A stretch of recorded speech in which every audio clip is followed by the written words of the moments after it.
पाए थे। मन मन हाँ चैनल वाला कहता जी। चैनल क्या? हाँ, चैनल बंद होने वाला। चैनल क्यों नहीं बंद हुआ या क्या चीज़ है?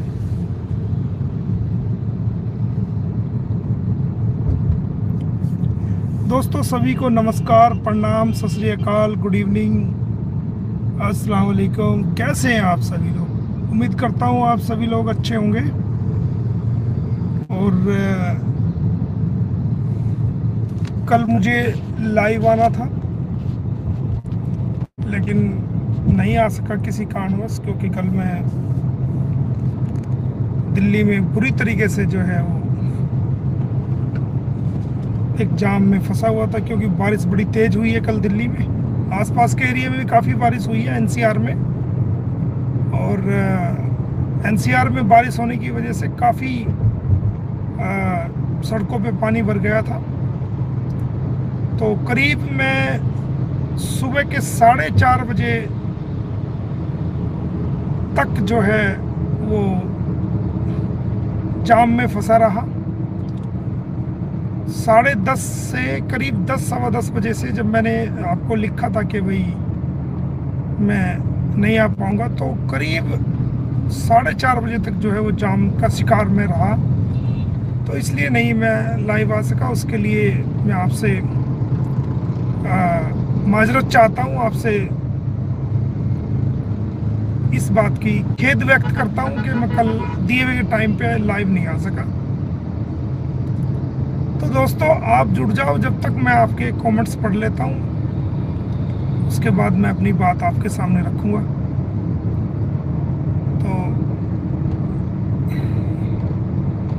तो जो भाई कमेंट्स कर रहे हैं, मैं नीतू गुजर और भाई मेरे AK और MJ trading, Shabnam, full entertainment, Haryana नई सोच, गुलनाज, परवीन, आ जाओ आप सभी लोग, कमेंट्स करिए। मैं आपके कमेंट्स भी पढ़ूंगा, आपके नाम भी लूँगा और उसके बाद मैं अपनी बात आपके सामने रखूँगा। जब तक आप कुछ भाई आगे हैं, कुछ जब तक और जुड़ जाते हैं लाइव में, तो फिर मैं अपनी बात रखूँगा।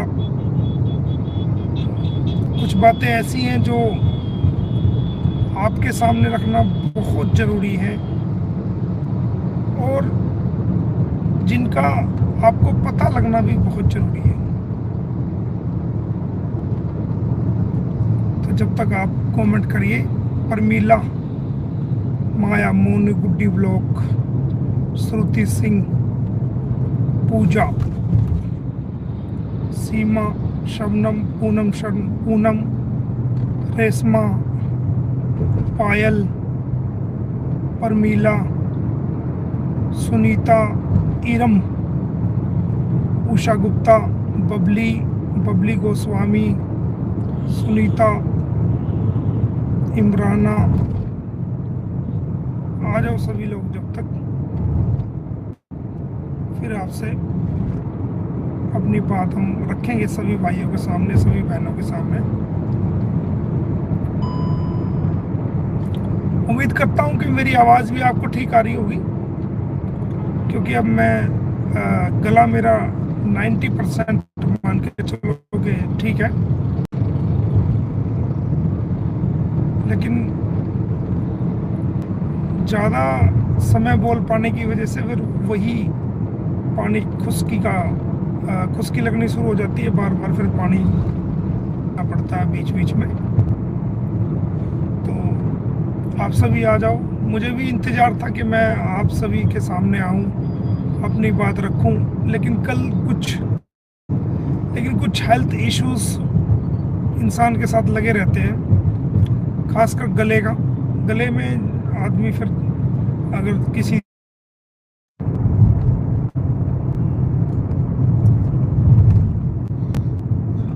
आ जाओ और थोड़े से भाई फिर अपनी बात शुरू करते हैं, ठीक है?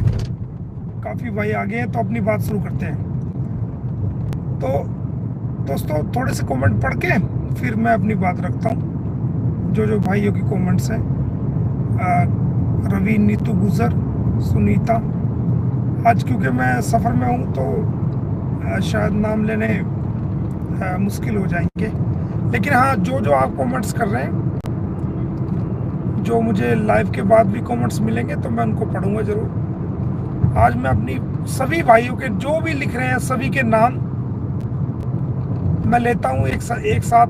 सभी का स्वागत, सभी का वेलकम मेरी लाइव में, और सभी के नाम मैं लेता हूँ और सभी भाइयों का स्वागत करता हूँ, बहनों का, बेटियों का, माँओं का, हमारे भाइयों का। तो दोस्तों, सभी को नमस्कार, सलाम, सत श्री अकाल। उम्मीद करता हूँ आप सभी लोग सही होंगे और मैं भी ठीक हूँ, और मुझे भी अब 90% मेरा गला ठीक है, थोड़ा और रह रहा है, वो हो जाएगा। तो अब बात शुरू करते हैं दोस्तों। बात करते हैं, सबसे पहले मैं एक बात लेना चाहूँगा कि पिछले दिनों एक वीडियो वायरल हुई सीमा हैदर की चाची की, जिसके अंदर वो सीमा हैदर के साथ लाइव आ रही थी, या वीडियो बना रही होगी या लाइव आ रही होगी। मेरे सामने भी वो वीडियो आई है, मैंने देखा है। तो बबीता, जो सीमा हैदर की चाची है, उसका जो वो साड़ी पहने हुई थी, उसका पल्लू उसकी चेस्ट से हट गया। किस कारण हटा? अचानक से हाथ में वो पल्लू हट गया, या उसे हटाया गया? वो कोई भी कारण हो, हट गया, या सीमा ने हटाया, या माइक में वो उलझ के बाहर आ गया, या हाथ लग के उलझ के बाहर आ गया। तो बबीता की चेस्ट का उसमें ओपन हो गई पल्लू हटने की वजह से, और वो अचानक हुआ। तो सोशल मीडिया पे उस चीज को बहुत दिखाया गया, जो मुझे बिल्कुल भी अच्छा नहीं लगा।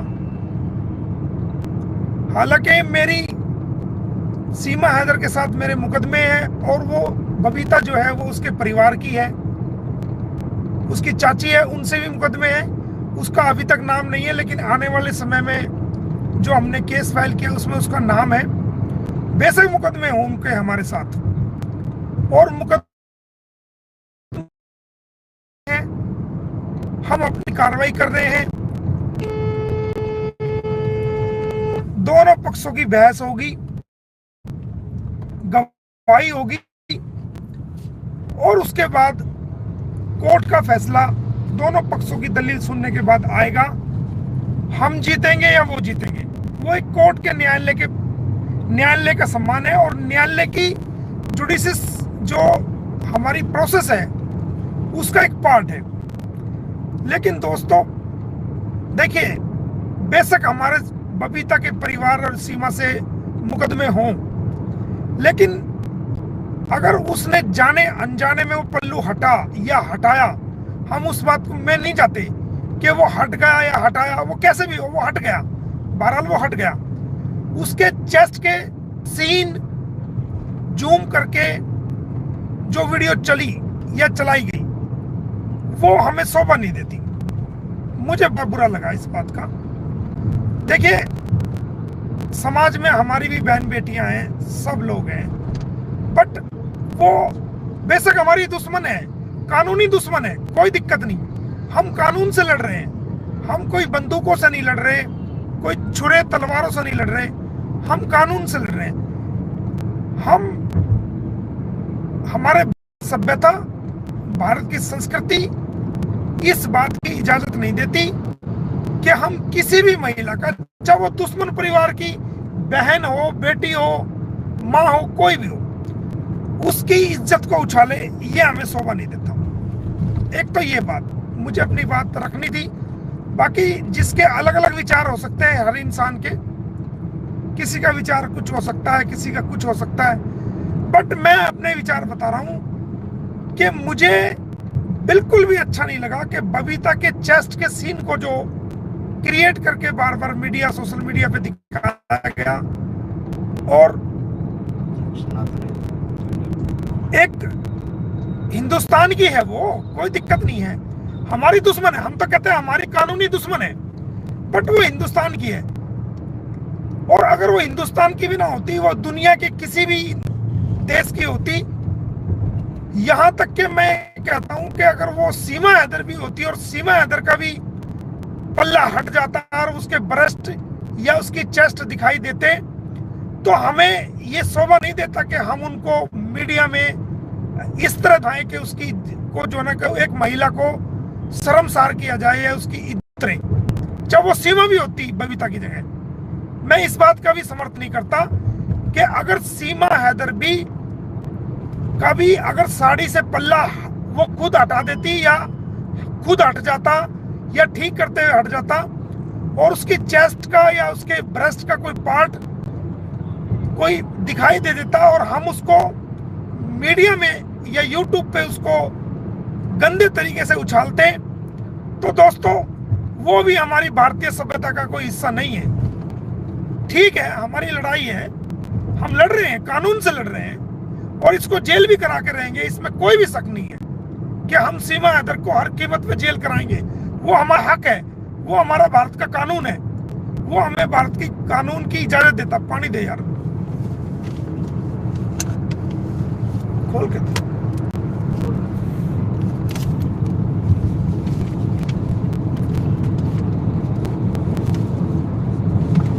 वो भारत का कानून हमें इजाजत देता है, हम कानून से लड़ रहे हैं। हम ना मोमिन मलिक ने आज तक ना गाली दी है सीमा को, ना सचिन को गाली दी है, ना उनके परिवार को, ना यूट्यूब पे किसी भी इंसान को मोमिन मलिक ने आज तक गाली नहीं दी। और मैं रिक्वेस्ट करना चाहूंगा जो मेरे समर्थक हैं, जो इंसानियत के समर्थक हैं, जो गुलाम हैदर के समर्थक हैं, जो हमारी माएँ हैं, बहनें हैं, बेटियां हैं, आज तक जो हुआ सो हुआ, आइंदा के बाद बिल्कुल भी गाली गलौज का प्रयोग, चाहे वो सीमा ही क्यों ना हो, सीमा को भी गाली गलौज का प्रयोग बिल्कुल बंद कर दे। जो हमारे खिलाफ पार्टी है, जो हमारे समर्थन में नहीं है, जो सीमा का समर्थन कर रहे हैं या सचिन का कर रहे हैं या एपी सिंह का कर रहे हैं, किसी का भी कर रहे हैं, सामने हैं, वो हमारा विरोध करें, अपना तर्क और वितर्क रखें। हम कोई बात कहते हैं उसके मुकाबले में अपने विचार रखें मर्यादा में रहकर। वो भी हमें या हमारे समर्थकों किसी प्रकार के लांछन, कोई गाली गलौज, कोई इल्जाम, महिलाओं के प्रति बेहुदी बातें, उनकी इज्जत उछालने के कोई ऐसे कमेंट्स ना करें। ये मैं आखिरी बार और रिक्वेस्ट करके दोनों साइड के लोगों से ये कह रहा हूं। मेरी पुनः आपसे हाथ जोड़ के रिक्वेस्ट है, मोमिन मलिक किसी के सामने हाथ नहीं जोड़ता, लेकिन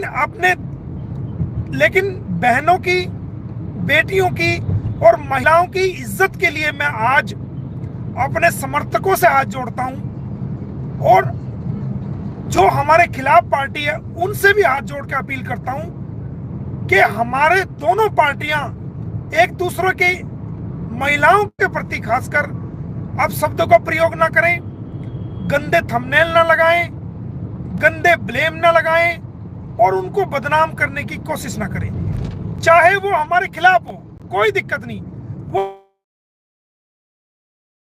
हमारे खिलाफ बात रखें, हम उनका जवाब देंगे, हमारे समर्थक उनका जवाब देंगे, हम भी जवाब देंगे, हमारे समर्थक भी जवाब देंगे, हमारे सारे यूट्यूबर जवाब देंगे, लेकिन शालीनता के साथ, तर्क और वितर्क के साथ, गाली गलौज के साथ नहीं, ब्लेम के साथ नहीं, इल्जामबाजी के साथ नहीं और जो गंदे थंबनेल हैं उनके साथ नहीं, किसी की महिला की इज्जत उछाल के साथ बिल्कुल नहीं, बिल्कुल भी नहीं।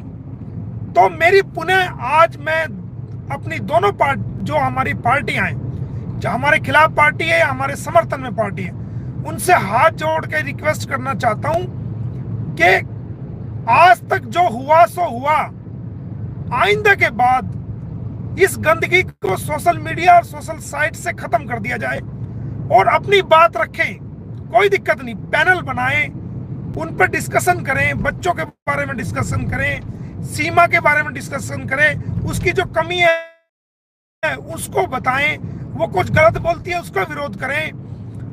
मतलब बात अपनी रखें, खूब रखें, पहले से भी बेहतर तरीके से रखें, लेकिन शालीनता और मर्यादा के साथ, गाली गलौज के साथ नहीं,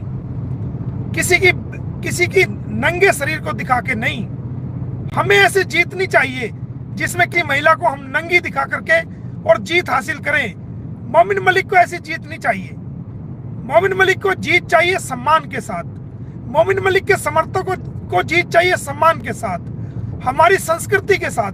हमारी भारतीय संस्कृति पहले है, हमारा देश पहले है, हमारी सभ्य ना अपने देश को भूलेंगे किसी केस के चक्कर में, ना अपनी भारतीय संस्कृति को भूलेंगे, ना अपनी भारतीय सभ्यता को भूलेंगे, और अपनी बात दमदार तरीके से रखेंगे।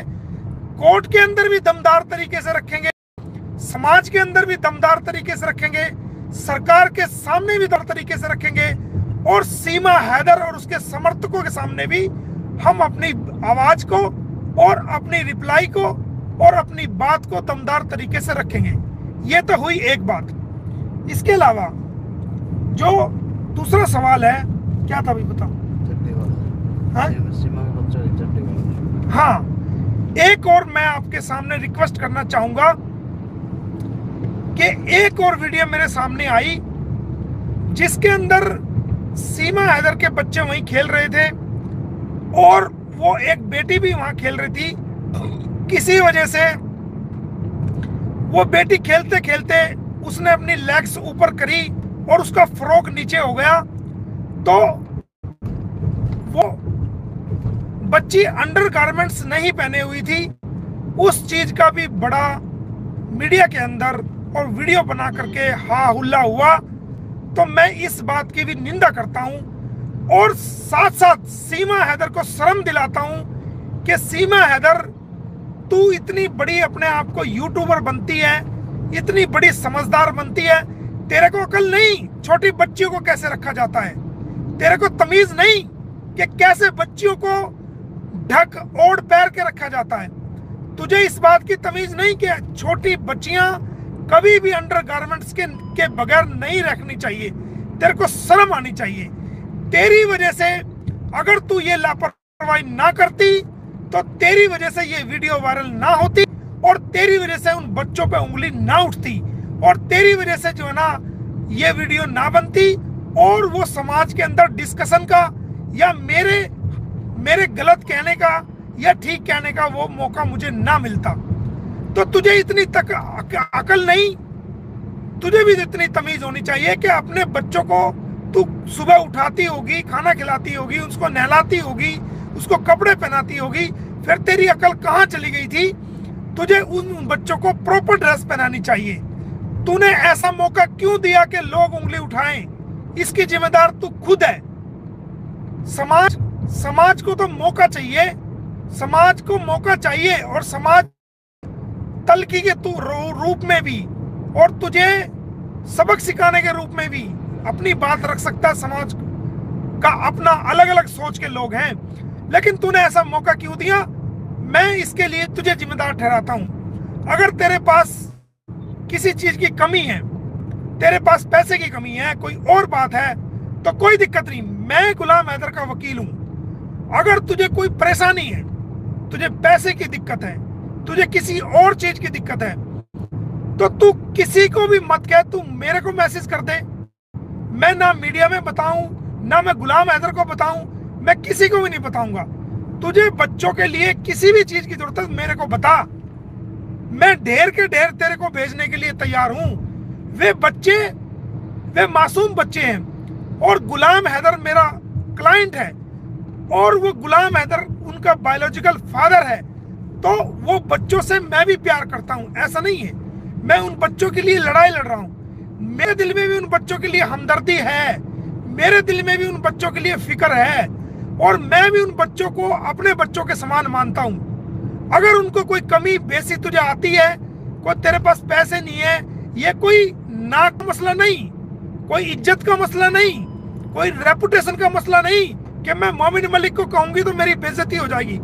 नहीं, ऐसा नहीं है। वे बच्चे मेरे बच्चों के समान हैं। अगर मैं गुलाम हैदर का केस लड़ रहा हूं तो वो बच्चे मेरे बच्चों के समान हैं। मैं उनकी हर इच्छा पूरी करने के लिए तैयार हूं। मैं यहां बैठा हूं। मुकदमे तेरे साथ है, बच्चों के साथ मुकदमे नहीं है। बच्चों पर तू माँ है, ठीक है, तूने गलती की, तू बॉर्डर क्रॉस करके आई और इलीगल रिलेशन में रह रही है। पूरी दुनिया में तू थू थू करवा रही है। पूरी दुनिया में तूने पानी दे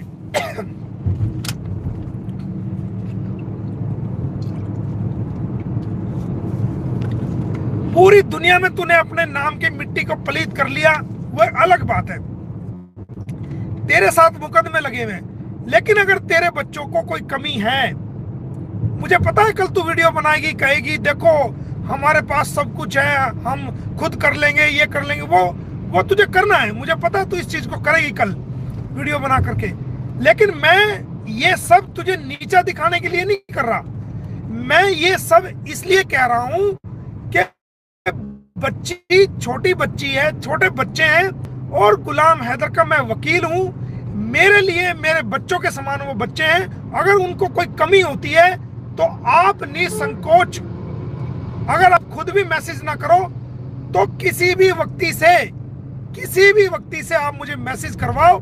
आपके बच्चों को कोई कमी पेशी अगर कोई रहती है तो मैं यहां से ढेर के ढेर भेजने के लिए तैयार हूं। और मोमिन मलिक ना यूट्यूब पे बताएगा और ना दुनिया को बताएगा कि मैंने उसके बच्चों के लिए कुछ भेजा है। ये मेरा वादा है आपसे, ये मोमिन मलिक का वादा है कि तुम्हें जलील नहीं करेगा उस बात के लिए, बल्कि बच्चों की पूर्ति के लिए जो भी सामान, जो भी चीज की जरूरत हो मुझे बता, मैं देने के लिए तैयार हूं। लेकिन इस प्रकार की कोई कमी बच्चों को ना आने दे कि लोग इस प्रकार की वीडियो बनाए और तेरी कमी के कारण बनाए कि बच्चे वो अंडर गारमेंट्स भी नहीं पहने हुए थे। ये बड़े शर्म की बात है। ये ना केवल सीमा हैदर तेरे लिए शर्म की बात है, ये हमारे लिए भी शर्म की बात है। ये हमारे भारतीय संस्कृति के लिए भी शर्म की बात है कि कोई बच्चे हमारे भारत में रह रहे हैं और वो ऐसे इस तरह जो है ना उनके साथ इस तरह मामला पेश हो रहा है। तो ये मुझे बहुत बुरा लगा। और इनकी जो जिम्मेदार है सीमा हैदर, वो तू खुद है। तूने बच्चों का ख्याल नहीं रखा। तू कैसी माँ है रे? तूने अपने बच्चों का ख्याल रखना चाहिए। हर टाइम कहाँ तेरे बच्चे जा रहे हैं, छत पे जा रहे हैं, पड़ोस में जा रहे हैं, क्या कर रहे हैं, क्या नहीं कर रहे। आज का टाइम नहीं है, आज का कोई भी टाइम नहीं है। तुझे पता नहीं है कि रबूपुरा के अंदर एक अंधेड़ उम्र के नौजवान ने, जो कि कम से कम 25-30 साल का नौजवान था, उसने छोटी बच्ची का रेप कर दिया और उसके खिलाफ FIR दर्ज हुई। और वो है, तुझे पता नहीं है इस बात का? वो उस नशे के चक्कर में एक बच्ची का रेप किया गया और उसके खिलाफ FIR दर्ज हुई और वो जेल में है। आजकल बच्चियां सेफ नहीं है। तू कैसी मां है? तू उनको हमेशा देखा कर कि कहां बैठ रहे हैं, छत पे जा रहे हैं, क्या कर रहे हैं। उनको अपने पास रखा कर और उनका ख्याल रखा कर। उनके खास करके कपड़ों का ख्याल रखे कर, उनके खाने पीने का ख्याल रखे कर। तू माँ है, तेरी डबल, क्योंकि गुलाम हैदर यहाँ नहीं है, तेरी डबल जिम्मेदारी है। एक माँ के नाते भी जिम्मेदारी है और एक बाप के फर्ज के नाते भी जिम्मेदारी है, क्योंकि उनका फादर जो है वो पाकिस्तान में है, गुलाम हैदर। और कभी भी सोतेला बाप वो बायोलॉजिकल बाप का सतान कभी भी नहीं ले सकता, उसकी जगह को वो कभी भी नहीं ले सकता। जो बाप होता है, जो बायोलॉजिकल फादर होता है, जो बच्चों का हकीकत का बाप होता है, उसकी जगह भी दुनिया का बाप नहीं ले सकता। तो तेरे दो फर्ज हैं, एक तेरा माँ होने का फर्ज है, दूसरा तेरा बाप होने का फर्ज है। और उन बच्चों को, ठीक है सचिन घर में रह रहा है, तू इलीगल रिलेशन में है, अभी तक तेरी कोई उसके साथ लीगल कानून की नजर में कोई मैरिज नहीं हुई और कोर्ट में हमने केस डाला हुआ है। हम उसमें कोर्ट में प्रूव करेंगे और तुझको हराएंगे और सचिन को भी हराएंगे। और कोर्ट खुद इस बात की से ये फैसला आएगा कि तू इलीगल रिलेशन में है, तेरी कोई उसके साथ शादी नहीं हुई। ये मैं आपको वादा कर रहा हूं। हम इतनी मेहनत करेंगे केस में, लेकिन जब तक वे बच्चे तेरे पास हैं और उन बच्चों का भी कोई फैसला नहीं होता है, वो बच्चे सौंपे नहीं जाते हैं या रिपेट्रिएट नहीं होते हैं या डिपोर्ट नहीं होते हैं, तब तक तेरी डबल जिम्मेदारी है। एक बाप की भी गुलाम हैदर का जो हक बनता था, एक बायोलॉजिकल फादर की भी तेरी जिम्मेदारी है और एक जो है एक माँ की भी तेरी जिम्मेदारी है। तो इस प्रकार की हरकतें दोबारा नहीं होनी चाहिए, जो पूरी दुनिया के सामने हम जैसे लोगों को भी शर्म से सर नीचा करा दे वो वीडियो देख करके। तीसरी बात, अब बात आते हैं कि गुलाम हैदर भारत आएगा या नहीं आएगा। जैसे कि सवाल लोग कर रहे हैं कि गुलाम हैदर भारत आएगा कि नहीं आएगा, तो ये मैं आपको बता दूं कि भारत की सरकार, भारत की माननीय श्री नरेंद्र मोदी जी की सरकार, जो कि दुनिया में जिसका डंका बज चुका है भारतीय सरकार का, और आदरणीय नरेंद्र मोदी जी की सरकार का डंका बज चुका है। भारत की सरकार ने कभी भी जायज काम के लिए किसी का कोई वीजा नहीं रोका है। आज तक का रिकॉर्ड है कि किसी भी पाकिस्तानी व्यक्ति का अगर भारत में कोई जायज काम है, कोई कोर्ट का काम है, कोई कचहरी का काम है, कोई ऐसा लिटिगेशन कोर्ट में चल रही है, तो वो सरकार ने कभी भी किसी भी कीमत पर जो है वो किसी का काम भारत सरकार ने नहीं रोका है। तो मैं उम्मीद करता हूं भारत की सरकार उनको वीजा देगी और वो भारत में आएगा। अगर उसको कोई कठिनाई होती है तो मैं स्वयं पाकिस्तान जाकर के उसको इस्लामाबाद अपने हाई कमीशन से मिलूंगा और उनको वीजा दिला के भारत में लेके आऊंगा। ये हुई उनके आने की बात। अब एक मैंने महिला को देखा, वो कोई इंटरव्यू था मेरे सामने किसी ने भेजा, वो कह रही थी कि मोमिन मलिक ने कहा था कि मेडिकल कराऊंगा, कोई मेडिकल नहीं हुआ। मोमिन मलिक ने कहा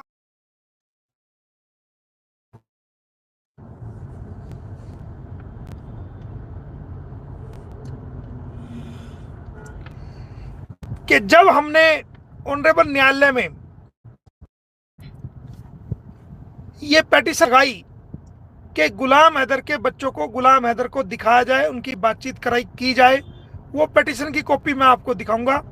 आप देख सकते हैं उसमें डेट भी लिखी हुई है, सब कुछ लिखा हुआ, वो मैंने कोर्ट में लगाई और उसका फैसला अब सेशन कोर्ट से होने वाला है। और जो बच्चों के मेडिकल की बात है तो वो मैंने ऑर्डर करा के लगा रखे हैं। बच्चों के मेडिकल नहीं, बच्चों के बारे में बहुत बड़े ऑर्डर मैंने करा के रखे हुए हैं। मैं कितनी बार आपको बोल रहा हूं, लेकिन मैं वो बताऊंगा नहीं। और ये जितनी भी चालें चल रही है ना चारों तरफ से कि आज वहां एनसीपीसीआर चले गए, आज वहां चले गए, ये कर दिया, ये मुझे उस्काने के लिए, ये मुझे पिंच करने के लिए, ताकि ये बताए कि इसने कौन से ऑर्डर कहां कर रखे हैं, ताकि हम उस ऑर्डर को किल्ड कर सकें, उनके खिलाफ अपील डाल सकें। लेकिन नहीं, अगर मैं चाहता तो मैं भी सारी दुनिया के मीडिया के सामने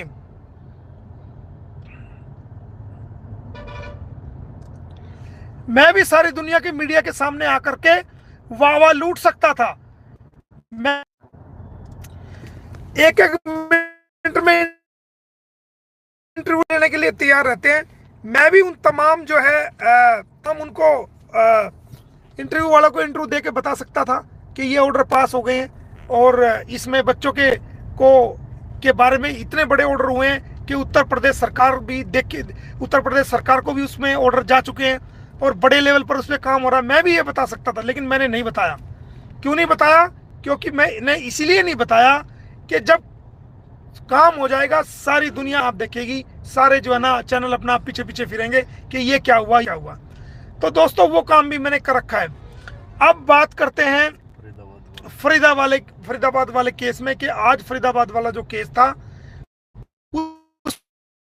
उसमें एविडेंस क्यों नहीं हुई। बहुत से चैनल्स ये कह रहे हैं जी एविडेंस नहीं हुई, पानीपत वाले में भी एविडेंस नहीं हुई। तो उसका कारण है, मेरे इस केस में जो गवाह हैं वो ज्यादातर जो है वो पुलिस डिपार्टमेंट के हैं।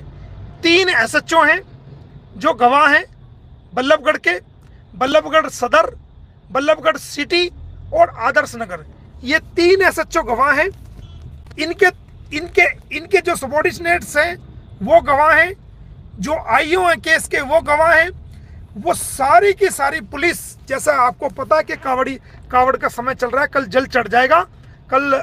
तो आज रोड पे भी क्लोज लगे हुए हैं, काफी टाइम से क्लोज लगे हुए हैं कावड़ियों की सुरक्षा के लिए, और देश के अंदर भाईचारा बना रहे और सब सुरक्षित यात्रा करके कावड़िया पूरी हो जाए और सबका जल चढ़ जाए, उनकी सुरक्षा हो, उनको सही मार्ग मिले। तो कानून व्यवस्था, लैंड ऑर्डर ड्यूटी को मेंटेन करने के लिए तमाम पुलिस डिपार्टमेंट के लोग जो हैं वो बिजी हैं। तो इसलिए जो है वो ज्यादातर गवाह जो हैं वो मेरे पुलिस डिपार्टमेंट के थे। तो जिनकी जो है गवाही होनी थी, लेकिन वो गवाही किसी वजह से वो उनकी रिक्वेस्ट पर कि भाई अभी वो वहां पर हैं, तो मैंने वो गवाही नहीं कराई, जिसके लिए मैंने समय आगे लिया और जबरदस्त गवाही कराएंगे इसमें। पानीपत के केस में भी यही हुआ, जो लगा था उसमें पुलिस डिपार्टमेंट्स के मेरे बहुत सारे उसमें गवाह थे, जो हमने उनको ये किया था। इस वजह ये कारण रहा कि वो सब लोग कावड़ियों की ड्यूटी में लगे हुए थे, जिसके कारण जो है वो रिक्वेस्ट आई और रिक्वेस्ट की वजह से जो है वो केस अर्जन मुझे करना पड़ा। ये हो गया फरीदाबाद और पानीपत के वाले का सवाल का जवाब। उसके अलावा अब बात करते हैं, ये क्या है बच्चों के गुलाम है फोन, हाँ ये हो गया। हाँ अब बात करते हैं कि ये एनसीपीसीआर वाला बूथ। तो मैं अब आपको बता दूं कि ये एनसीपीसीआर वाला बूथ क्या है। देखिए, जब हम सीधी सीधी बात मैं कहता हूं कि एक शेर है कि तकदीर बनाने वाले तूने कमी न की, तकदीर बनाने वाले तूने कमी न की, अब किसको क्या मिला ये मुकद्दर की बात है। एक शायर ने एक शेर कहा है, बड़ा मशहूर शेर है कि तकदीर बनाने वाले तूने कमी न की, अब किसको क्या मिला ये मुकद्दर की बात है। और जब आप किसी इंसान पे भरोसा करते हैं और किसी इंसान को कोई काम सौंपते हैं और वो इंसान आपकी बहुत ज्यादा इज्जत करता है और आपके उस काम के सौंपने की वजह से वो 100% उसको देता है, बल्कि 100% से भी ज्यादा देता है, और उसका रिजल्ट भी आपको दे रहा है और देगा।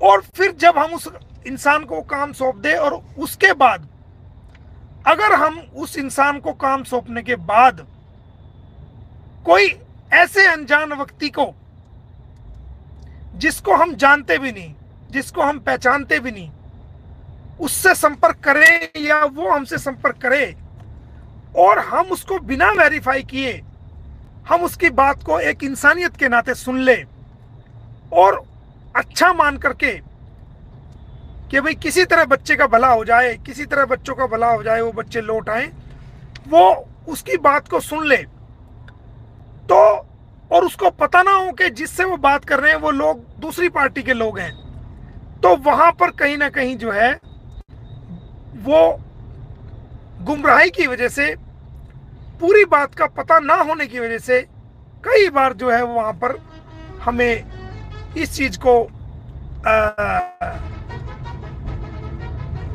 सोचते और समझते हुए सिर्फ अच्छी नियत के कारण कि भाई चलो बच्चा हो जाए, लेकिन उसके बाद की नियत से किया जाए लेकिन उसमें कारण कुछ और हो, तो वहां पर जो है सबसे बड़ी परेशानी का विषय हो जाता है। तो दोस्तों, मैंने तुम्हें पहले भी बताया था, आज भी बता रहा हूं, मैं कल एनसीपीसीआर गया था, मेरी वहां के अधिकारियों से बातचीत हुई है, वो विजिटर का रजिस्टर भी मैंने देखा है, जहां पर जो है ना एक हमारी बहन वहां पर गई थी, एक हमारी बहन वहां पर जाती है पहले दिन, और पहले दिन जाने के बाद वो लिखती है कि किससे मिल, वहां पर विजिट लिखी जाती है कि भाई आपको किससे मिलना है, तो वो लिखती है कि मुझे पीआरओ से मिलना है, तो वो पीआरओ से मिलके आ जाती हैं। अगली बार तीसरे दिन एक दिन गैप करके फिर जाती हैं, तो वो चेयरमैन से मिलके आती हैं फॉर इंटरव्यू। पीआरओ से भी यही कहा जाता है कि मैं इंटरव्यू करना चाहती हूँ, और उसके बाद इंटरव्यू किया जाता है, सिर्फ इंटरव्यू करने की नीयत से कि जनाब मैं पत्रकार हूं और मैं इंटरव्यू करने आई हूं। उनको समय दिया जाता है, उनका इंटरव्यू किया जाता है।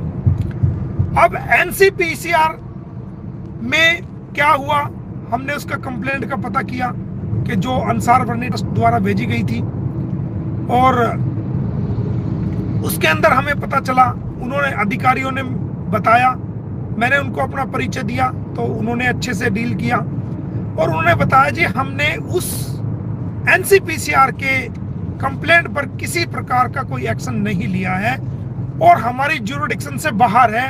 हम क्योंकि बच्चे पाकिस्तानी हैं, हम उसमें किसी प्रकार का कोई उसमें एक्शन नहीं ले सकते, लिहाजा हमने वो कंप्लेंट हमने मिनिस्ट्री ऑफ एक्सटर्नल अफेयर्स को भेज दिया है, भारत सरकार को, विदेश मंत्रालय भारत सरकार को भेज दिया है और यह लिखकर भेजा है कि इसमें जो भारत का कानून कहता है, भारत का जो विदेशी कानून कहता है, उसके तहत जो आपकी गाइडलाइन है, जो भारत का कानून कहता है, उस कानून के तहत इस मामले को देख लिया जाए।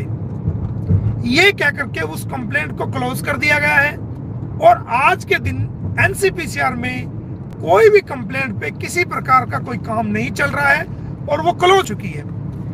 जैसे ही इस कंप्लेंट को विदेश मंत्रालय ministry of foreign affairs Indian government को भेजा गया कि भाई इसमें जो बनता है कानून के हिसाब से, ये बच्चे पाकिस्तानी है,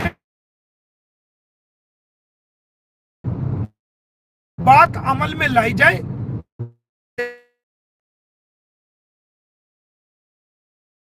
अपने पीए के माध्यम से। उसका कारण सिर्फ और सिर्फ ये था कि आप लोगों को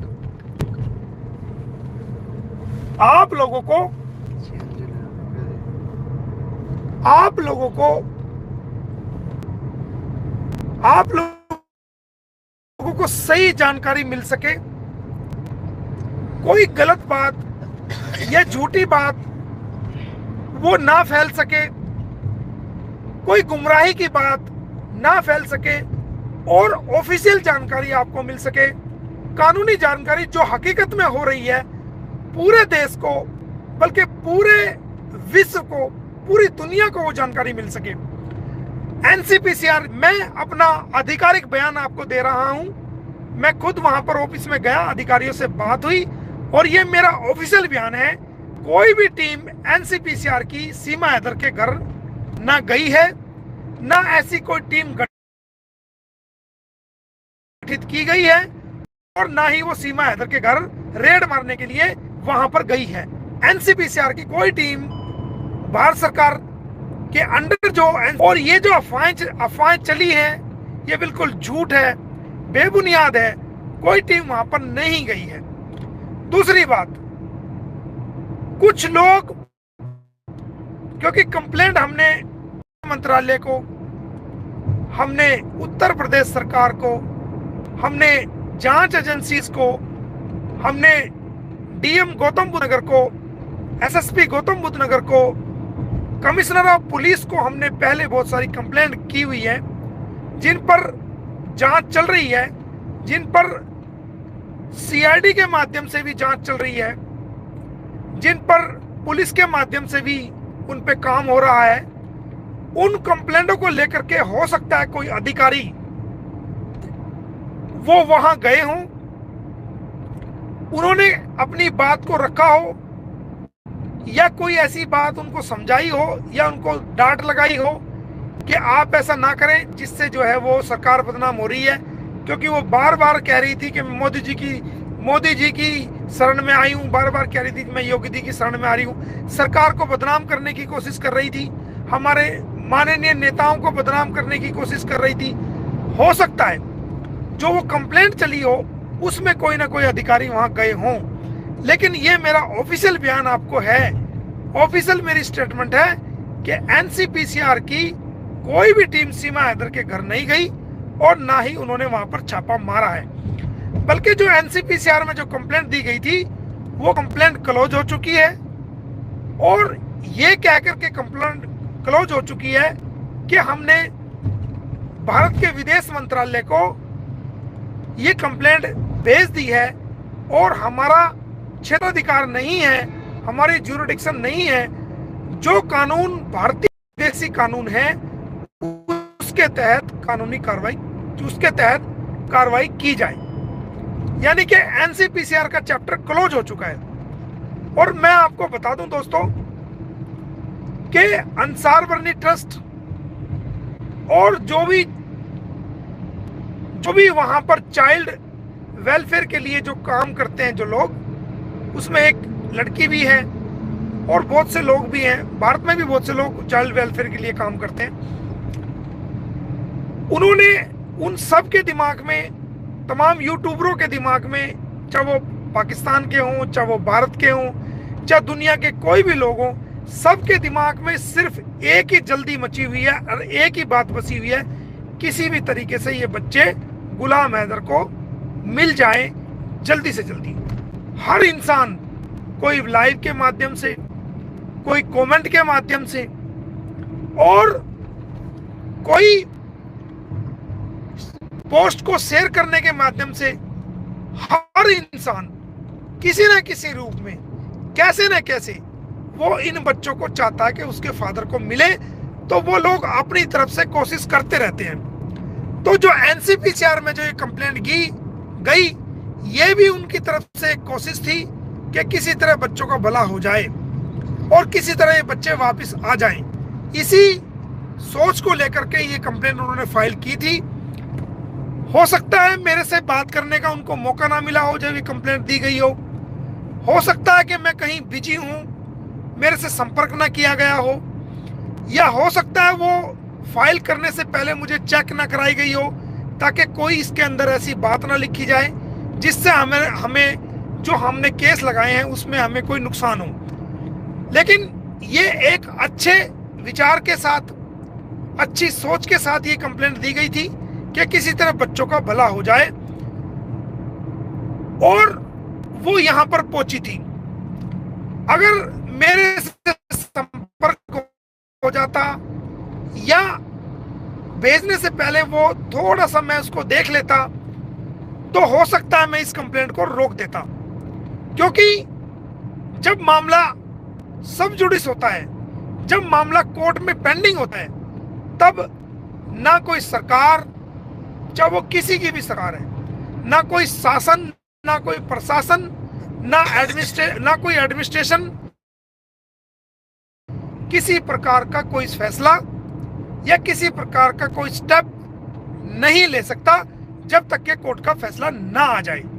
और मैंने ये बात आपको कई बार कही है और आज भी मैं कह रहा हूं कि ये एनसीपीसीआर की जो रिपोर्ट है, ये तो चलो अब क्लोज हो चुकी है, बंद हो चुकी है बिना किसी फैसले के। लेकिन मैं आपको ये वादा कर रहा हूं, मैं आपको ये विश्वास दिला रहा हूं कि जो जो बातें मैंने कही है पानी है ना, है थोड़ा सा, जो बातें मैंने आज तक आपको कही है कि मैं ऐसा करूंगा, मैंने ऐसा करूंगा, मैं ऐसा करूंगा, या मैं ये करूंगा, वो सारी बातें मैंने कोर्ट में, सब बातों पर मैंने केस बना करके हर चीज के लिए मैंने कोर्ट से डिमांड करी है। हर चीज का मेरे पास सबूत है, हर चीज को मैंने कोर्ट के थ्रू मांग की है। अब एक वकील का काम क्या होता है? एक वकील का काम होता है कि वो सबूतों के साथ अपनी रिक्वेस्ट, जो कानूनी रिक्वेस्ट है, कानूनी रिक्वेस्ट के साथ, अपनी कानूनी प्रार्थना के साथ, अपने तथ्यों के साथ, और जो भारत का कानून है उस कानून के मुताबिक वो अपना केस तैयार करे, उस कानून को ढूंढ के और उस केस को बनाए, अच्छी तरीके से ड्राफ्ट करे, उसकी फीस कोर्ट में जो बनती है वो साथ लगाए, और उस केस को जो है वो माननीय न्यायालय के सामने रखे, अपने क्लाइंट की बात को माननीय न्यायालय के सामने रखे कि जनाब मैटर ये है, ऐसे ऐसे मामला है, इस तरह बात है। और मैं जो नुकसान मुझे हो रहा है इस कारण हो रहा है, अगर मेरी कोर्ट नहीं सुनेगा तो मेरी कौन सुनेगा। और मुझे माननीय न्यायालय से ही उम्मीद है, और माननीय न्यायालय ही मेरी बात को सुन के मेरी बात का निदान करेगा और मेरे लिए रिलीफ देगा और मेरे हक में ऑर्डर पास करेगा। तो मैंने तमाम केस वो लगाए हुए हैं। ये 13, 14, 15 जो केस बने हैं ये ऐसे नहीं बने। मोमिन मलिक ने, आपको भी पता होना चाहिए कि पूरी दुनिया इस केस को देख रही है, पूरी दुनिया की निगाहें इस केस पर है, पूरे भारत की जनता की निगाहें इस केस पर है।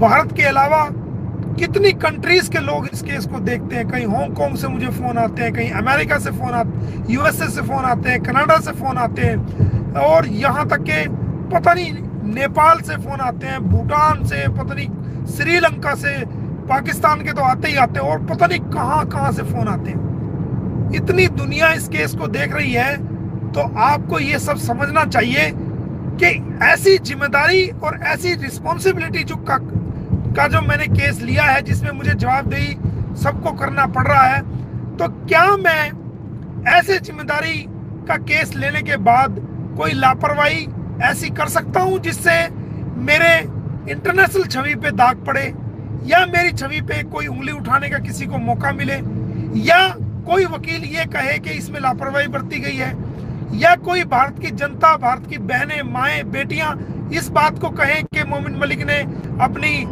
लीगल कार्रवाई नहीं की। हालांकि इस केस को आप देखो कि मुझे कुछ नहीं मिला इस केस को लेकर के, ना मैंने फीस ली, ना मुझे किसी और बात का लालच है। एक इंसानियत के नाते मैंने केस लड़ा, और बदले में मुझे क्या मिला? बदले में मुझे जो मेहनत है वो मेहनत 4 गुना करनी पड़ी इस केस में। रातों के 2-2 बजे, 3-3 बजे तक मुझे सफर करके दूर दूर तक जाना पड़ा, कई की सिक्योरिटी के साथ, कई की गाड़ियां चलती थी आगे पीछे। 3 गाड़ियां तो हमेशा चलती हैं, 3 गाड़ियां कम से कम मेरे साथ चलती हैं, सिक्योरिटी के साथ मैं चलता हूं। तो रात के 2-2, 3-3 बजे मैं आ रहा हूं, कहीं जेवर जा रहा हूं 400 किलोमीटर, 200 किलोमीटर आना भी और जाना भी। कहीं मैं फरीदाबाद जा रहा हूं, कहीं मैं नेपाल जा रहा हूं, कहीं मैं गौतम बुद्ध नगर कोर्ट में जा रहा हूं, कहीं कितने केस लगाए हैं उनके बारे में मुझे, वो केस लगाने के बाद कितने जजेस से मेरी कितनी लगातार मेरी बहस हुई है, उन्होंने कितनी बार मुझे जो है ना बार बार डेट दी है, उनको कानून मैंने दिखाए हैं, जीरा करी है, और फिर मैं कामयाब हुआ हूं सभी केस को डालने में। उन केसेस को नोटिस कराए हैं, उन पे कितनी मैंने बहस की है, कितने कानून दिखाए हैं, कितनी मुझे मेहनत इसके अंदर करी है। चवन्नी किसी से नहीं ली, पल्ले से पैसे लगाए, कितने लाखों रुपए मैं लगा चुका हूं। और तो क्या मैं ये एहसान नहीं कह रहा, ना किसी पे मैं ये कह रहा हूं कि मैं अपने आपको बहुत बड़ा दिखा रहा हूं या किसी को मैं नीचा दिखाने की कोशिश कर रहा हूं। नहीं, मैं आपको हकीकत बता रहा हूं कि मैंने कितनी मेहनत करी है। तो क्या सिर्फ YouTube पे बैठ करके ये कह देना कि इन्होंने बच्चों के बारे में मेडिकल के लिए कहा था, इन्होंने ये कहा था कि मैं उसके बाप से बात कराऊंगा, इन्होंने ये कहा था कि मैं बेल कैंसिल कराऊंगा, इन्होंने ये कहा था कि मैं YouTube चैनल बंद कराऊंगा, इन्होंने ये कहा था, वो कहा था। देखिए, बात बनाना YouTube पे बहुत आसान है, लेकिन हर चीज, हर पॉइंट पे मैंने जो अपना केस डाले हुए हैं। भारत में कोई सीमा हैदर का केस कोई है, कोई गुलाम हैदर का केस कोई है? भारत की न्यायालयों में लाखों करोड़ों केस डले हुए हैं। हर दूसरा व्यक्ति आज के टाइम में न्यायालय को अप्रोच कर रहा है। हर दूसरा व्यक्ति का सगे भाई के साथ मुकदमे हैं, बहन का बहन के साथ मुकदमा है, भाई का बहन के साथ मुकदमा है, और जो है वो बहन का भाई के साथ मुकदमा है, बाप का बेटे के साथ मुकदमा है, मियाँ का बीवी के साथ मुकदमा है, और यहां तक के पड़ोसी का पड़ोसी के साथ मुकदमा है। कितने मुकदमे यार, तुम कभी समझा तो नहीं इस चीज को? हर दूसरा व्यक्ति कोर्ट में मुकदमे डाल रहा है, कितना बर्डन है अदालत के पास। तो क्या यही केस है सीमा हैदर का? क्या यही केस है जो है ना गुलाम हैदर का अदालत के, भारतीय अदालत के पास? भारतीयों के भी तो मुकदमे हैं, माननीय अदालत को उनको भी देखना है, माननीय अदालत को इसको भी देखना है। ऐसा नहीं है कि हाईलाइटेड यही मुकदमा है, और मुकदमे भी बहुत है। तो सब चीज को देखना पड़ता है, सब चीज को करना पड़ता है। मैंने एक एक पॉइंट जो आपके सामने बोला है, जो मेरे मुख से निकला है, उस पर मैंने 100% काम किया है, और वो सब केसेस पेंडिंग है। लेकिन पेंडेंसीज ऑफ द केसेस ज्यादा होने की वजह से समय लग रहा है, और भारत की न्याय व्यवस्था को भारत के लोगों से ज्यादा कोई भी नहीं जानता है, क्योंकि हर इंसान का कहीं ना कहीं जो है वो न्यायालय से संबंध पड़ा है, कहीं ना कहीं उसका किसी ना किसी रूप में कोई ना कोई केस पेंडिंग है। तो उनको पता है, वो जानते हैं न्यायिक सिस्टम क्या है, इंसाफ मिलता है, जरूर मिलता है, और जरूर मिलेगा भारत के न्यायालय से। लेकिन इसमें वक्त का कितना वक्त लगता है, कैसे होता है, कहाँ होता है, इस बात की गारंटी कुछ नहीं होती। एक वकील के तौर पे, एक अच्छे वकील के तौर पे, जो मेरे से बन सकता था, जो मैं मेहनत के साथ दिमाग लगा के, लीगल दिमाग घुमा के जो अच्छे केस बन सकते थे, वो सब मैंने फाइल किए। और मैं आज भी इस बात को कह रहा हूं कि मैं सीमा हैदर को जेल पहुंचा के रहूंगा। और इसके लिए आपने देखा होगा कि मेरे पर्सनल खिलाफ पुलिस में कंप्लेंट दी गई, मेरे खिलाफ सीमा हैदर ने, सचिन ने, एपी सिंह का ने दिमाग यूज करके खुद तो कुछ किया नहीं, उनके थ्रू मेरे ऊपर मुकदमे डलवा दिए। 2 मुकदमे जेवर में डले हुए हैं, 1 मुकदमा गौतम बुद्ध नगर में डला हुआ है, और दिल्ली दाली में भी डले। कितने मुकदमे मेरे खिलाफ डलवा, जिन लोगों के साथ मेरे पुराने मुकदमे चले हुए हैं, उनके साथ पुराने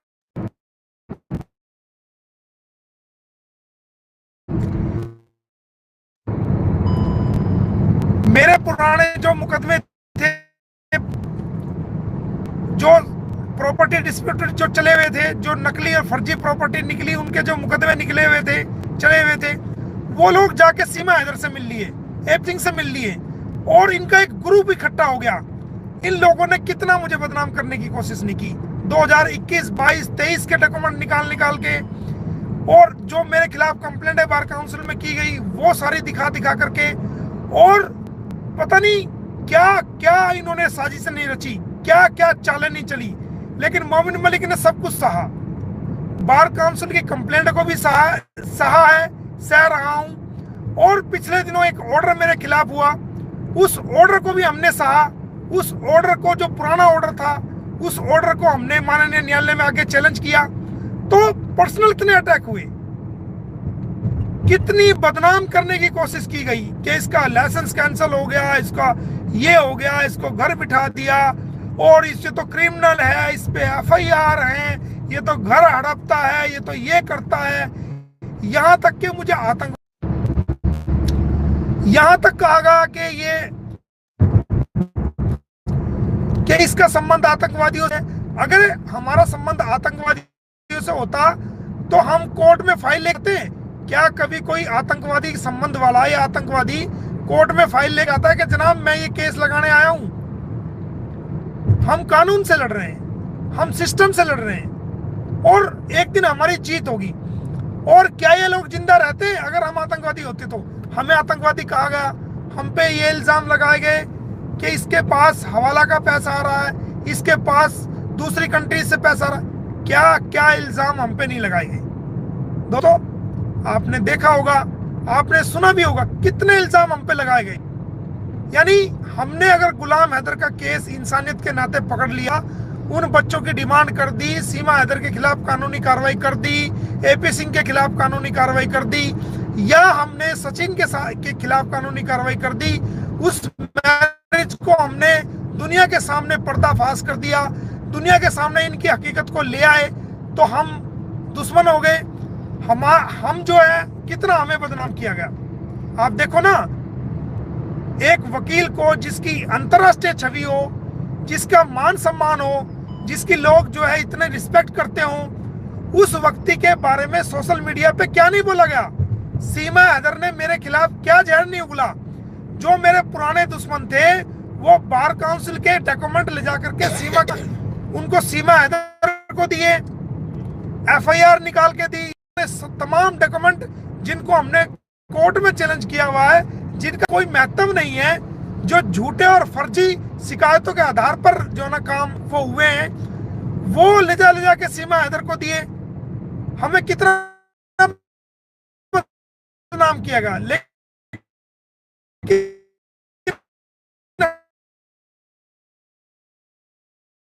हमने इंसानियत के नाम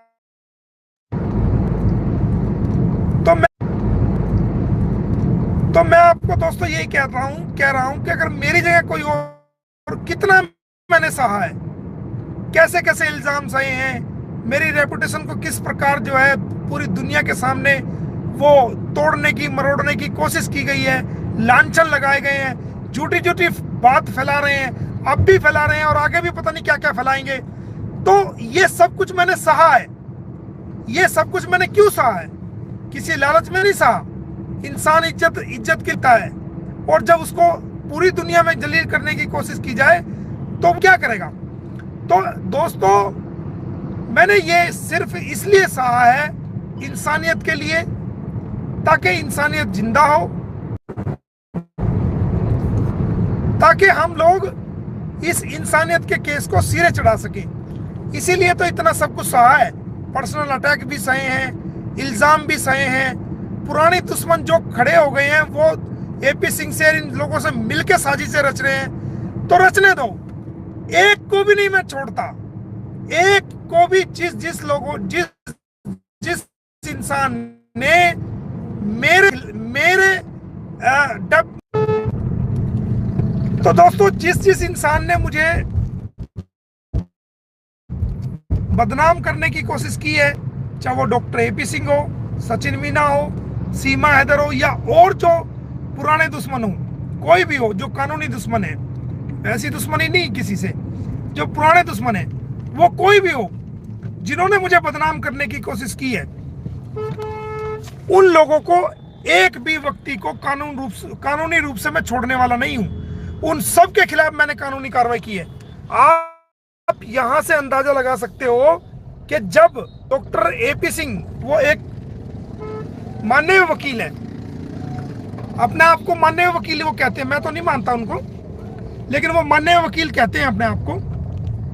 जब मैं डॉक्टर एपी सिंह के खिलाफ भी कानूनी कार्रवाई कर सकता हूं, जब मैं, क्योंकि मुझे मेरे बारे में उन्होंने गलत बोला, तो जब मैं उनके खिलाफ कानूनी कार्रवाई कर सकता हूं, तो ये और तो क्या लगते हैं? आपको इतनी अकल तो होनी चाहिए कि जिस इंसान ने डॉक्टर एपी सिंह के खिलाफ कानूनी कार्रवाई कर दी और उसको चुप कर दिया, देखो आप आज कहीं उसकी आवाज आ रही है? पहले वो कितना रबूपुरा के अंदर जाता था, आज वो कहीं रबूपुरा के अंदर जा रहा है? पहले वो कितना मीडिया को लेके वहां पहुंचता था, आपने देखा?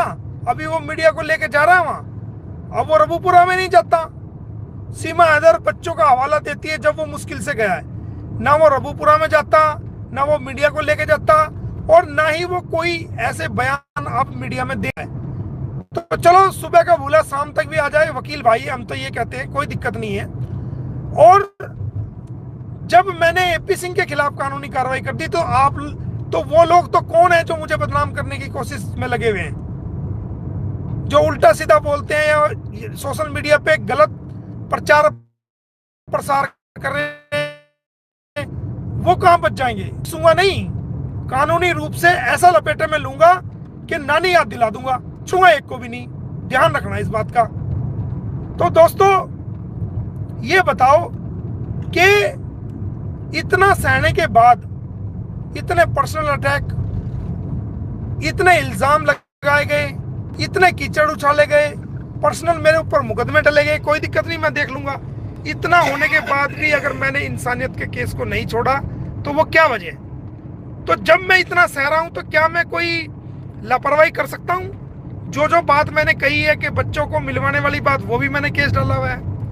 मैंने कहा कि मेडिकल होगा, वो भी मैंने ऑर्डर करा रखे हैं। एक एक चीज मेरे पास मौजूद है, लेकिन मैं अपनी कानूनी पॉलिसी के तहत, कानूनी मजबूरी के तहत, मैं अपनी एक कानूनी चाल के तहत, ताकि मेरे सामने वाले व्यक्ति को ये आइडिया भी ना हो कि कहां से क्या हो गया और वो काम बड़ा हो जाए और दुनिया देखे उसको। मैंने अपना कुछ काम करने का तरीका पहले भी अच्छी तरह रखा, लेकिन अब उसमें और सुधार लाया हूं, उसमें और चेंज करा है मैंने। मैं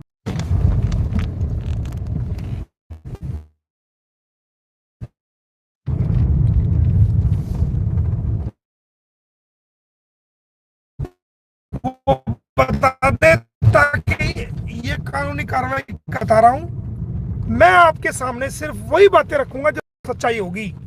मुझे ऐसी वाहवाह की जरूरत नहीं है, मुझे झूठी वाहवाह की जरूरत नहीं है, मुझे झूठे जिंदाबाद की जरूरत नहीं है। अपने बहनों को,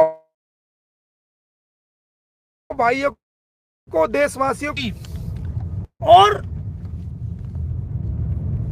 वही आपके सामने रखूंगा। तो मेरी आपसे यही रिक्वेस्ट है कि आप जो चीज है वही चीज दुनिया के सामने आनी चाहिए। वही आप तमाम हमारे इंडिया के या जो बाहर के यूट्यूबर्स हैं, मैं उनसे यही रिक्वेस्ट करूंगा कि वही बातें सामने लाओ जो सच्चाई हो। कोई भी बात ऐसी ना फैलाओ, ना बताओ जो कि सच ना हो और बाद में शर्मिंदा होना पड़े। ठीक है, लड़ाई लड़ रहे हैं, लड़ेंगे और आप जीतोगे। ये जीत आप ही की होगी, ये भारत के यूट्यूबरों की जीत होगी, ये भारत के लोगों की जीत होगी, भारत की माओ, बहनों, बेटियों की जीत होगी, ये आप सभी की जीत होगी। ये मोमिन मलिक की जीत नहीं होगी। मुझे बिल्कुल भी ऐसी वाहवाह नहीं चाहिए जो झूठ पे आधारित हो। मुझे सच्चाई का साथ चाहिए और सच्चाई मैं आपके बीच में लाना चाहता हूं। तो दोस्तों, एनसीपीसीआर की कोई टीम वहां नहीं गई और कोई वो उनकी अब जो कंप्लेंट थी वो डिस्पोज ऑफ हो गई है। तो दोबारा नए मैं अपनी कोशिश कर रहा हूं। और मैं आपको बता दूं कि ये जो सीमा हैदर है, ये जो कह रही थी आपको खुशखबरी देंगे, खुशखबरी देंगे, वो खबरी ये देना चाहती थी कि जो मेरी पुरानी कंप्लेंट्स थी, जो बार काउंसिल में हमारी पुरानी कंप्लेंट एक कुछ लोगों ने दी हुई थी, जो एपी सिंह वगैरह से इनसे मिले हुए लोग हैं, उन्होंने पुरानी कंप्लेंट जो दी हुई थी उसमें हमारी एक एप्लीकेशन थी जो हमने एक ऑर्डर को चैलेंज किया था।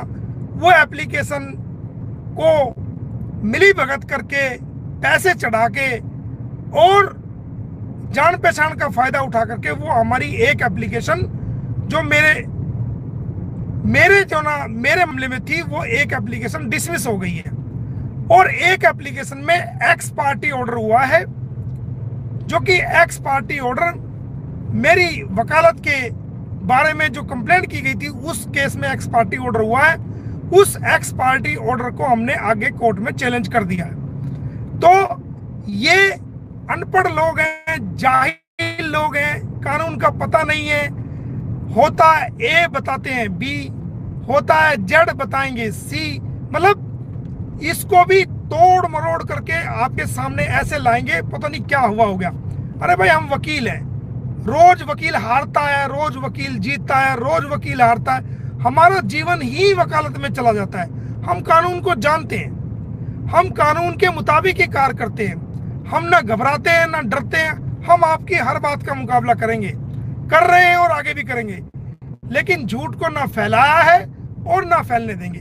तो ये जो खुशी खुशी की बात जो बताने जा रही थी, ये वो यही थी, जो मुझे लग रहा है वो यही बात बताना चाहती थी। क्योंकि ये जो हमारे पुराने दुश्मन हैं, सब लोग मिले हुए, रोज इनकी फोन पे बात होती है कि इसकी वो एप्लीकेशन डिसमिस होगी, ये हो गया, वो हो गया।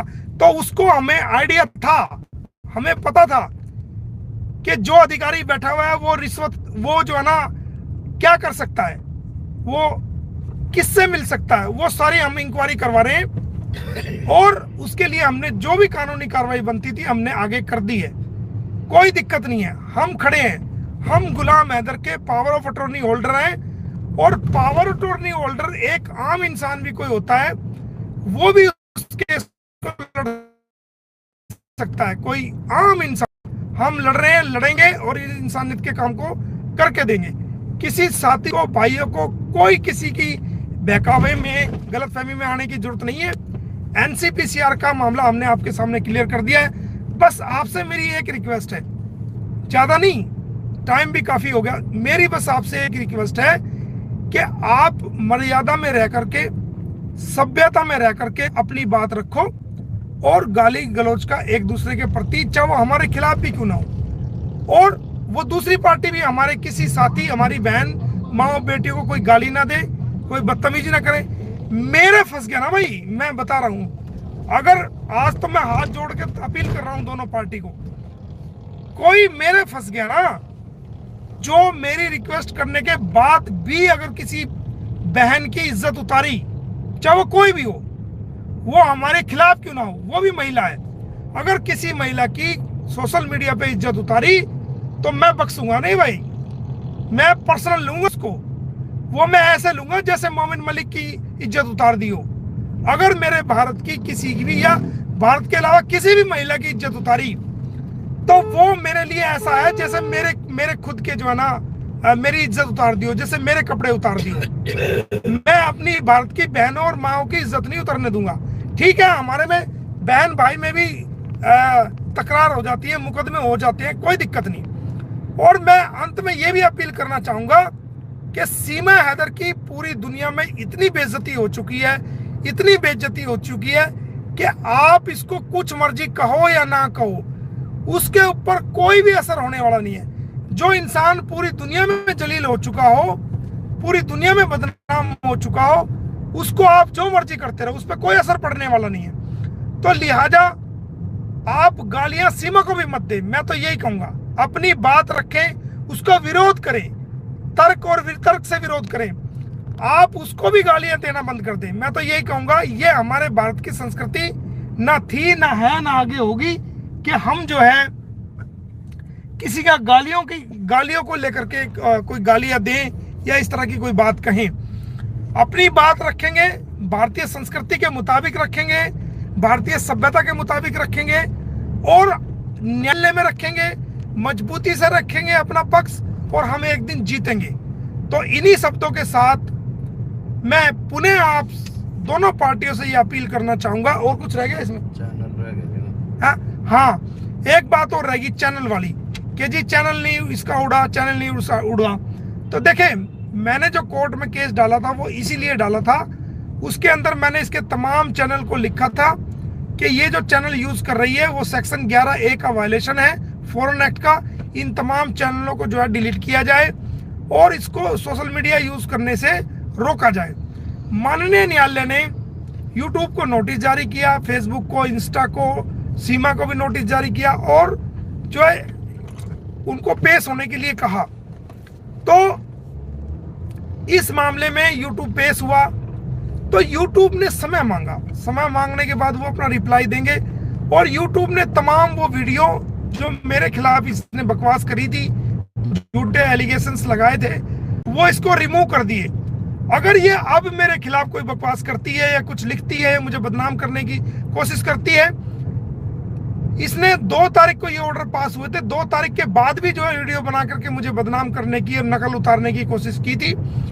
उसके अंदर इसको 6 महीने की कैद, और अगर अब दोबारा ये मेरे बारे में बकवास करती है या कोई डिफेमेशन करने की कोशिश करती है, तो कोर्ट का ऑर्डर वायलेट करने के जुल्म में इसको 6 महीने की कैद होगी, और उसके अंदर कोई जमानत भी नहीं है। और अगर एक बार ये जेल चली गई तो जो इसके पहले केस में जमानत मिली हुई है वो भी इसकी कैंसिल होगी। और YouTube के अधिकारियों के खिलाफ भी मैं कार्रवाई करने जा रहा हूं कि उन्होंने सिर्फ वीडियो डिलीट करी है, जबकि ये इसकी कोई आइडेंटिटी कार्ड वो YouTube में नहीं दिया गया, और ये सोशल मीडिया यूज कर रही है, वीडियो बना रही है, और किस आधार पर इसको पैसा YouTube दे रहा है। तो वो कोर्ट के ऑर्डर को जो क्लेम नहीं कर सकती ये किसी प्रकार का, जो YouTube वायलेशन कर रहा है, वो YouTube के खिलाफ भी मैं कंटेम्प्ट फाइल करने जा रहा हूं, और जल्दी कंटेम्प्ट इसमें फाइल कर दूंगा, वो सब आपको मिल जाएगी। इसके अलावा फरीदाबाद कोर्ट के अंदर भी एक जल्दी मुकदमा जो है ना, वो आप कोर्ट के ऑर्डर होने वाले हैं, वो हम आपको दे देंगे। उसके अंदर जो है वो कई नाम आपको सुनने को मिलेंगे जिन्होंने धर्म परिवर्तन करा था। और आप चौंक जाएंगे कि उनके नाम यहाँ पर हैं जिनके खिलाफ हमने कार्रवाई की है और हम उसमें कर रहे हैं। तो दोस्तों, मैं आपसे यही बात कहना चाहूंगा कि किसी भी कीमत पर आप सभी लोग मर्यादा में रह करके अपनी बात रखें। गाली गलौज का प्रयोग खासकर महिलाओं के लिए तो बिल्कुल बंद कर दें, बिल्कुल ही बंद कर दें। चाहे वो हमारे समर्थक हैं चाहे कोई भी है, कोई भी महिलाओं के प्रति किसी प्रकार का गाली गलौज बिल्कुल भी ना करें और अफवाहों से बचें। सबके पास मेरे टेलीफोन नंबर हैं, अगर कोई वेरीफाई करना चाहता है तो वो, मैं ज़्यादातर फ़ोन, कितने हजारों मैसेज रोज आते हैं, मैं उनका भी ज़्यादातर रिप्लाई करता हूँ। ऐसा नहीं, वो इसीलिए करता हूँ फ़ोन अटेंड कॉल कि भाई ताकि गलतफहमी कहीं से कहीं तक ना फैले और झूठ ना फैले, अफवाह ना फैले।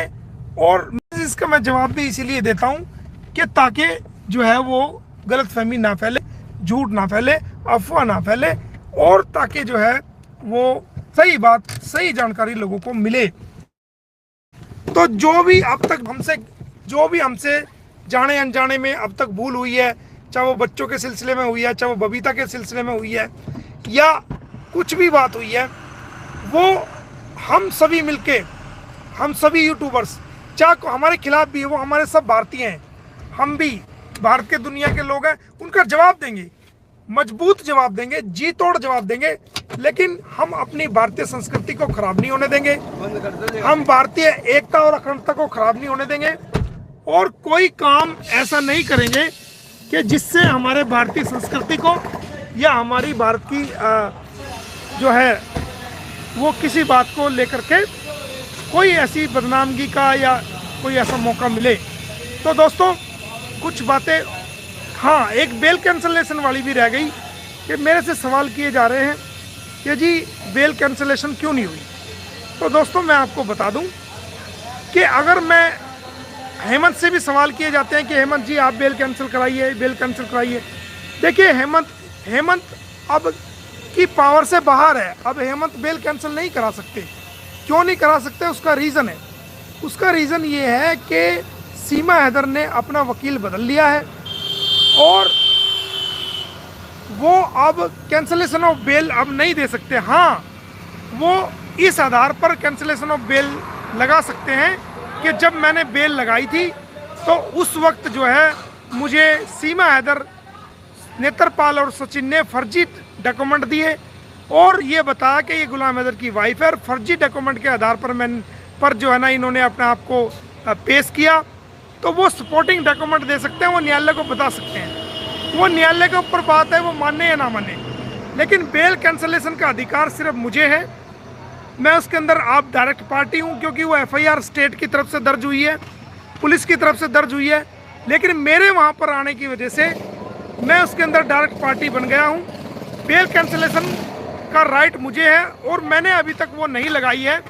उसका कारण है, सिर्फ बेल कैंसलेशन नहीं लगाई, बाकी सारे मुकदमे लगा रखे हैं। उसका कारण ये है कि उसके अंदर शर्ती बेल है, कंडीशनल बेल है। तो हमें ये प्रूव करना पड़ेगा, एक लाइन उसके अंदर लिखी हुई है कि आप किसी प्रकार का क्राइम नहीं करेगी। तो जो हमने 156(3)(20) धाराओं में लगाई हुई है, पानीपत के अंदर भी डिफेमेशन केसेस लगे हुए हैं, फरीदाबाद कोर्ट के अंदर भी जो है वो पोस्को में केस में जो है वो मुकदमा हमने डाल रखा है ताकि कहीं से भी इसके खिलाफ ऑर्डर पास हो जाए और ये जेल में चली जाए तो उसकी ऑर्डर की कॉपी लेकर के हम बेल कैंसलेशन में लगा सकते हैं। वो बेल भी ऑटोमेटिक जो है कैंसिल हो जाएगी। तो अगर हम उस बेस को बनाए बिना, फोन होगा गाड़ी में, फोन होगा, अगर हम उसको उस बेस को बनाए बिना अगर हम बेल कैंसलेशन लगाते हैं तो बेल कैंसिल नहीं होगी।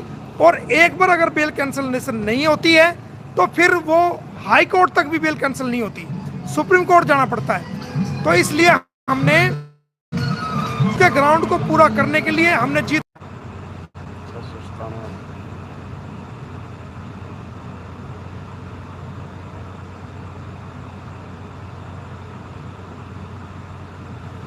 हम तुरंत जो है जैसे ही कोई ऑर्डर पास हो जाएगा हम तुरंत प्रभाव से जो है उसकी बेल कैंसिल के लिए वो ऑर्डर की कॉपी लेकर के तुरंत प्रभाव से उसका जो है बेल कैंसिल के लिए हम वो ऑर्डर लेकर के वो डाल देंगे, और वो फिर 100% उसकी बेल कैंसिल होगी और वो जेल जाएगी।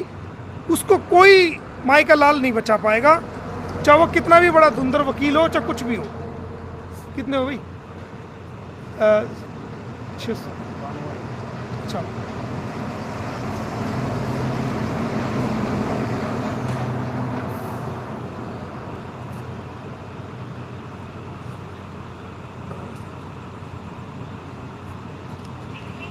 ले भाई, ठीक है। तो दोस्तों वो एक कारण है कि हमने हमारे जो लीगल ग्राउंड्स हैं बेल कैंसलेशन के लिए वो जैसे ही पूरे होंगे, क्योंकि हम अभी 4 महीने से इस केस में आए हैं, अगर हम शुरू से होते तो इतनी नौबत नहीं आती। अब तक तो ये कभी की जेल में इसको सजा भी हो चुकी होती। और एक तो सबसे बड़ा कारण है, मैं आपको बता दूं, वो चार्जशीट में देरी है, क्योंकि उत्तर प्रदेश पुलिस द्वारा अभी तक चार्जशीट फाइल नहीं की गई है, जिसका कारण ये भी है कि वो इस मामले को में देरी हो रही है और 1 साल से ऊपर हो गया है। आप देखिए कि अभी तक उसके अंदर चार्जशीट पेश नहीं की गई है। तो ये भी एक बहुत बड़ा कारण है। अगर चार्जशीट पेश हो जाती है तो जो अन्य धारा उसके अंदर लग के आएंगी, तो उन धाराओं में भी हम इनको कहीं ना कहीं मजबूर कर देंगे चार्ज पे कि ये बेल जो है कैंसिल हो, क्योंकि हो सकता है उसके अंदर जो है वो जांच करने पर दूसरी धाराएं, बड़ी धाराएं उसके अंदर लगे और वो सेशन कोर्ट में इसको जाना पड़े। तो ये सारी बातें हैं दोस्तों, और आज लाइव आने का मकसद यही था ताकि आप लोगों को सच्चाई का पता लग सके। देखो, मेरे को झूठ नहीं चाहिए और ना मेरे को ऐसा काम चाहिए जिससे मेरे भारत की संस्कृति खराब हो या मेरे भारत की सभ्यता को कोई नुकसान पहुंचे।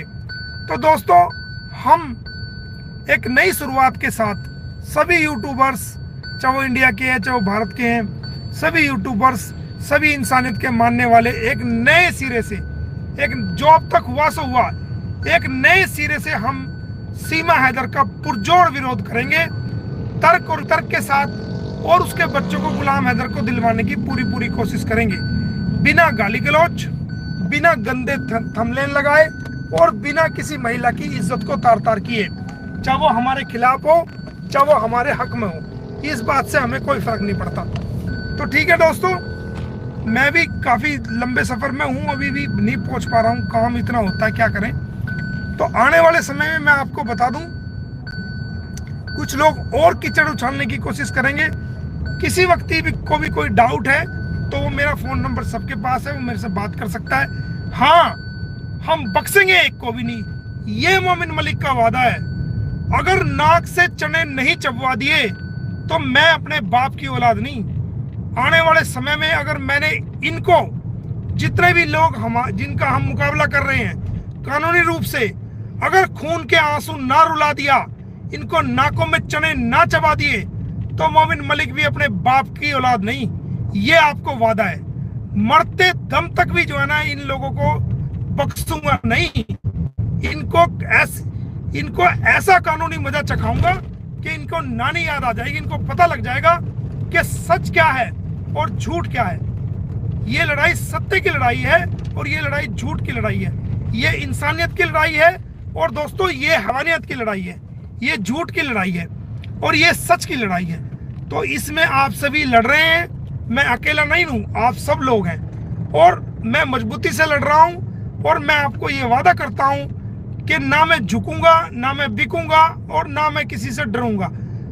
जैसे मेरे अपने बच्चे हैं वैसे ही गुलाम हैदर के बच्चों को मैं मानता हूं और उनके लिए मैं ऐसे ही कोशिश कर रहा हूं जैसे मेरे खुद के बच्चे फंसे कहीं हुए हों, और उसी दर्द को महसूस करके मैं गुलाम हैदर के साथ हूं। कुछ लोग मेरे बारे में भी, एक थंबनेल मैंने पढ़ा कि उसमें लिखा है कि भाई वो कर दिया, गुलाम हैदर को धोखा दे दिया, अब क्या होगा, ये होगा। इस प्रकार के थंबनेल भी कोई मुझे मिल गए ना, ये आज तो मैं समझा रहा हूँ, फिर मैं उनका इलाज अच्छी तरह करना जानता हूँ। मर्यादा में रह के लगाएं जो लगाना है, ठीक है, मैं मना नहीं करता।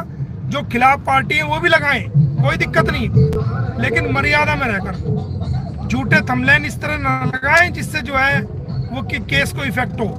और एक रिक्वेस्ट और भी मैं आपको करता हूं कि जो भी कोर्ट में केस चल रहे हैं वहां के ऑर्डर निकाल के आप लोगों को बताते हैं कि भाई ये हो रहा है वो हो रहा है। आप बताओ, बताना चाहिए आपको, अच्छी बात, लोगों को जागरूक करना चाहिए। और ये कोर्ट के जो ऑर्डर हैं वो ऑनलाइन इसीलिए किए गए हैं सुप्रीम कोर्ट के आदेश से, सरकार ने इसलिए करे हैं, सुप्रीम कोर्ट के आदेश से इसलिए हुए हैं ताकि लोगों को अवेयरनेस हो, लोग जो है वो जाने कि कोर्ट क्या चीज है। कोर्ट कोई छुपा ऑर्डर ना रहे, सारी दुनिया जान सके उसके बारे में, सारी दुनिया पहचान सके उसके बारे में, उसको आप बताओ।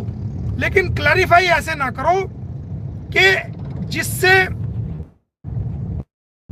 जिससे गुमराही हो, जिससे झूठ फैले। अगर कोई डाउट है, कोई मेरे खिलाफ भी है, कोई दिक्कत नहीं, मुझे फोन करे, पूछ सकता है। कोई आपका जानकार कोई वकील हो उसको फोन करे, उसके बारे में कानून, क्योंकि आम भाषा में और कानूनी भाषा में बहुत फर्क है। उसको एक वकील ही समझ सकता है कि कानून की क्या भाषा होती है। तो दोस्तों वो सारी चीजें हमने क्लियर कर दी आपके सामने, और ये मैं बता रहा हूं कि इस केस को हम जीतेंगे और इन बच्चों को हम गुलाम हैदर को दिलवाएंगे। एनसीपीसीआर की तो कंप्लेंट जो है अब वो खत्म हो चुकी है। उस रिपोर्ट के साथ हम ये आपको आज भी कह रहे हैं कि हमने बच्चों के हवाले से बहुत बड़ा ऑर्डर करवाया हुआ है, और वो ऑर्डर हमने उत्तर प्रदेश सरकार को भिजवा भी दिया है, और उसमें बहुत जल्द बड़ी कार्रवाई आप सबके सामने होगी। और आपको टीवी और चैनलों के माध्यम से ये खबर मिलेगी कि ये क्या हो गया। मैं भी आपको नहीं बताऊंगा, और बताओ, ठीक है, बल्कि मुझे भी टीवी और चैनलों के माध्यम से ये खबर मिलेगी कि हाँ ऐसा हो गया।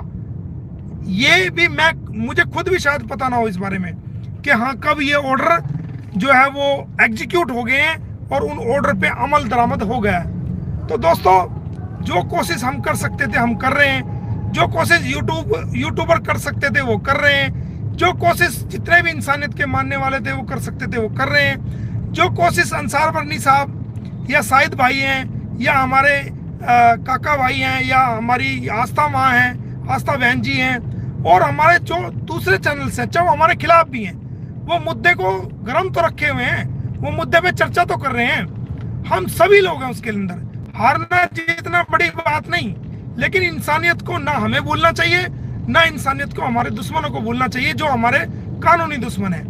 तो आप अपनी बात रखो और कोशिश करो गली गलोच ये सब ना हो, और मैं ऐसा मजबूर ना हो जाऊं कि मैं कोई कानूनी एक्शन ऐसा ले लूं।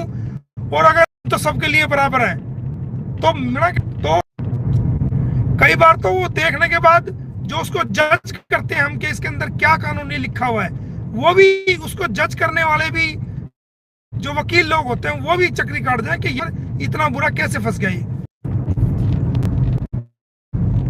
मेरे खिलाफ भी आप बोलो, नो, मेरे खिलाफ भी आप बोलो, नो प्रॉब्लम, लेकिन मर्यादा में।